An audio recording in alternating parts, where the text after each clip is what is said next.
Mesdames, Messieurs de la presse, la conférence de presse de ce jour va s'articuler principalement autour de deux points essentiels, à savoir, premièrement, le bilan du processus de réception des dossiers de candidature et, en point 2, les nouvelles dispositions du Code électoral concernant l'organisation pratique des scrutins électoraux. Il convient d'abord de préciser la chronologie de la mise en œuvre du processus électoral. Ainsi que je vous l'ai dit dans ce propos liminaire, cette conférence de presse se veut explicative et pédagogique, afin que les citoyens et les citoyennes gabonaises comprennent toutes les inflexions qui s'exercent au sein du Centre gabonais des élections au seuil de cette année électorale. Le bilan du processus de réception des candidatures se situe donc dans un contexte, et ce contexte est corrélé à la mise en œuvre du processus électoral. L'une des innovations phares arrêtées de commun accord entre la majorité et l'opposition lors des assises du dialogue politique d'Abondji a été, entre autres, l'appel à candidature pour postuler aux fonctions de président du Centre gabonais des élections et l'élection du président du bureau du CGE proprement dite. Les dispositions de l'article 7 de la loi numéro 7/96 du 12 mars 1996 modifiée dispose que la préparation, l'organisation et l'administration des élections incombent respectivement à l'administration sous l'autorité du ministre de l'Intérieur et au Centre gabonais des élections. En application des dispositions de l'article 12A de la loi numéro 7/96 du 12 mars 1996 portant dispositions communes à toutes les élections politiques modifiées, le ministre de l'année 2023, le bureau a donné mandat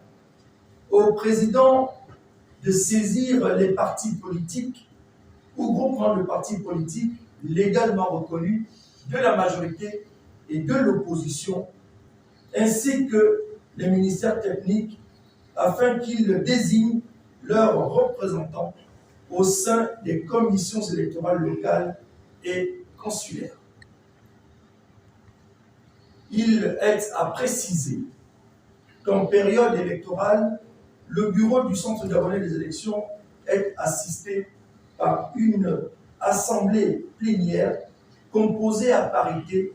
des représentants désignés par les partis politiques ou groupements de partis politiques légalement reconnus de la majorité et de l'opposition qui présentent un ou plusieurs candidats aux élections, ainsi que des représentants désignés par les ministères techniques, à savoir le ministère de l'Intérieur, le ministère de la Défense nationale, le ministère des Affaires étrangères, le ministère de la Communication, le ministère de l'Éducation nationale et le ministère du Budget et des Comptes publics. En ce qui concerne l'élection des députés à l'Assemblée nationale et celle des membres des conseils départementaux et des conseils municipaux, les dossiers en provenance de l'intérieur du pays sont en cours de réception à l'heure où nous parlons. Être encombré parce que visiblement vous vous rendez compte par exemple, que là, nous avons enregistré 27 candidatures à l'élection du président de la République. Et si tant est que les 27 candidatures étaient acceptées, nous aurons donc sur la table des scrutateurs 600 bulletins de vote pour chaque candidat et 600 bulletins de vote multipliés par 27 candidats. Vous voyez que, aussi bien pour les scrutateurs, qu'ils doivent commencer à authentifier les bulletins de vote, que pour les électeurs,